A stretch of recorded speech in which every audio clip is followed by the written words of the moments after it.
Namaste to all of you. Myself, Dr. Ajit Singh, Professor and HOD, Department of Community Medicine. Our today's topic is disinfection. You know, disinfection is very important process in the community medicine, or you can say in the preventive medicine. But before going to discuss the disinfection and its type of the disinfections, all we have to be clear regarding to the process of the infections. आप और हम सभी ने ये जान रखा है कि infection is the process of the invasion of body tissue by which the host is affected. It starts after the entry of the agent in the host. Then there is process of multiplication and occurrence of the clinical signs and symptoms. That whole process is known as the infections. Whereas as for concerning the disinfection, it means the killing of the germs of the pathogenic agent of the infection. Either they are bacteria, virus, parasite, or insect, or any type of the organism carrying the process of the infection. कहने का मतलब ये एक वो प्रक्रिया है जिसमें हम किसी भी माइक्रोपैथोजेनिक एजेंट को डिस्ट्रॉय करते हैं किसी केमिकल एजेंट के द्वारा या कहीं किसी और माध्यम के तरीके से. So it is one of the potent method for the prevention of infectious diseases and is to destroy the pathogen.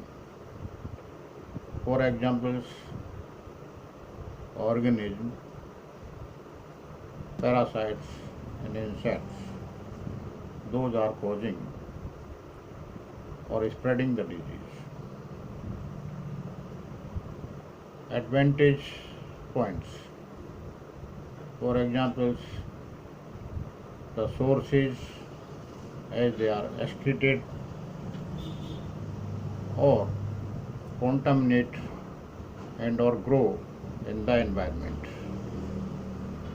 So now we have to go for the types and the procedures, or you can say the classification of the process of the disinfection. Generally, the methods of the disinfections are of three types. One is known as pre-current disinfection. Second one is known as concurrent disinfection.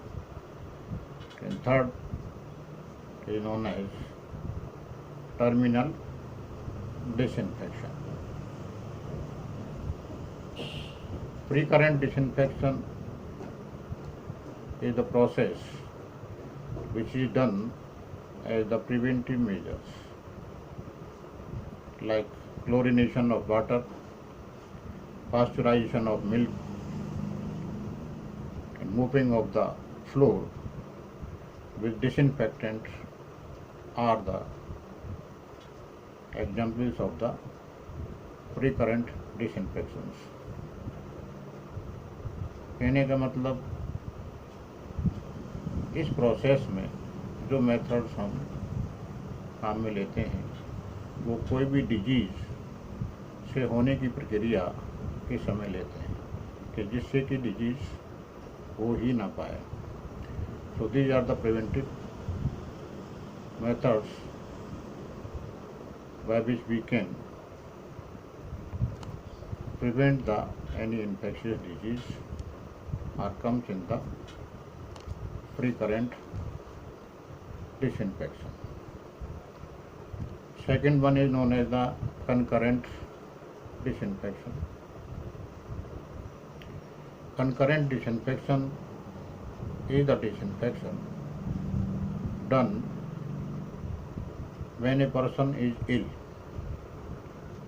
Its aim is to prevent the spread of the infection, disinfecting their utensils, clothes, stools, sputum, urine, floor, etc. are the examples of the concurrent disinfections. For more examples, as in the cases of cholera or any GIT infectious disease, stool, vomit and soiled linen should be immediately disinfected with the bleaching powder. And buried inside the earth in rural area or disposed of properly into the drain in the urban areas. The surroundings and rooms should also be disinfected with the bleaching powder of frequent intervals.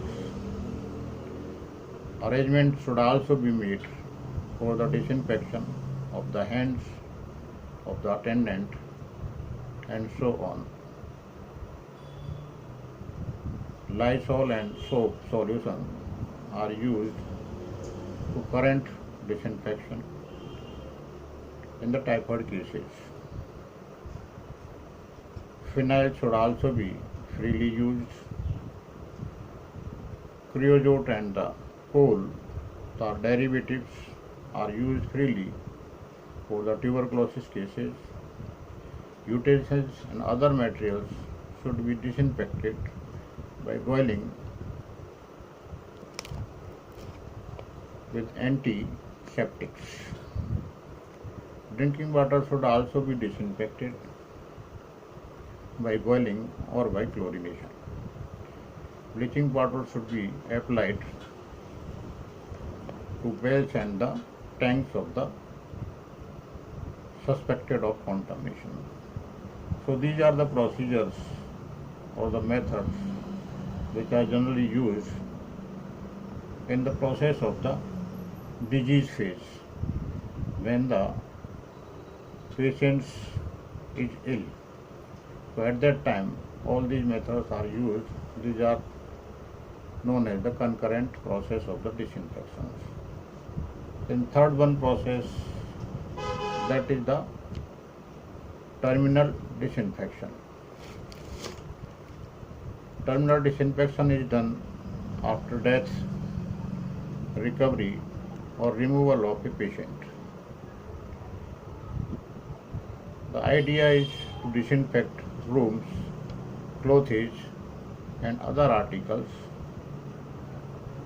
so that no germs of the infections remains for the further spread of the disease.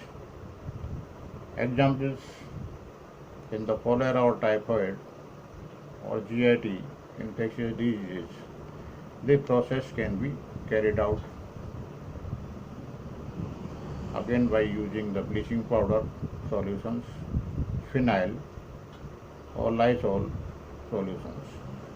Soil material may be burned or buried. Like in some eruptive skin eruptions, the room may be disinfected by means of disinfecting agents and the beddings. Linens may be sterilized by steaming or burned away completely. In case of tuberculosis, the room is disinfected by means of antiseptic spray and by whitewashing. So these are the process or the types of the process of the disinfections which are generally used in the practice of community medicine. If they are properly used, then we can prevent the further spread of the infectious diseases in the community. Thank you. Lot of thanks to all of you.